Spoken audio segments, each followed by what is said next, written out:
حال ہی میں ہونے والے ایشیا کپ کے سپر 4 مرحلے میں پاکستان کرکٹ ٹیم کی مایوس کن کارکردگی کے بعد بولرز کی پرفارمنس کو تنقید کا نشانہ بنایا جا رہا۔ سوشل میڈیا صارفین کی جانب سے یہ مطالبہ بھی کیا جا رہا ہے کہ فاسٹ بولر محمد عامر کو پاکستان کرکٹ ٹیم میں واپس لینا چاہیے۔ صحافیوں نے محمد عامر کی واپسی کے حوالے سے جب پاکستان کرکٹ ٹیم کے سابق کپتان معین خان سے سوال کیا تو انہوں نے فاسٹ بولر کی انٹرنیشنل کرکٹ میں واپسی کی حمایت کر دی۔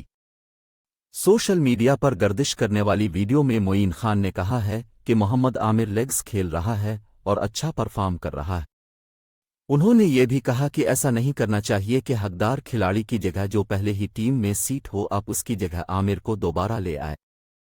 سابق کپتان کا کہنا ہے کہ ایک طریقہ کار ہے اور اگر وہ اس عمل سے گزر کر ٹیم میں آتا ہے تو اس کو ضرور آنا چاہیے۔ محمد عامر بہت زبردست کرکٹر اور بولر ہے۔ قومی کرکٹ ٹیم کے فاسٹ بولر محمد عامر نے کہا ہے کہ جب تک ٹیم مینجمنٹ ان سے رابطہ نہیں کرے گی تب تک وہ ٹیم میں واپسی نہیں کریں گے۔ واضح رہے کہ 2020 میں محمد عامر نے مینجمنٹ سے مایوس ہو کر انٹرنیشنل کرکٹ سے ریٹائرمنٹ کا اعلان کیا تھا۔ فاسٹ بولر محمد عامر پاکستان کرکٹ ٹیم کی مینجمنٹ پر برس پڑے تھے اور انہوں نے کہا تھا کہ مجھے ذہنی طور پر ٹارچر کیا جا رہا ہے۔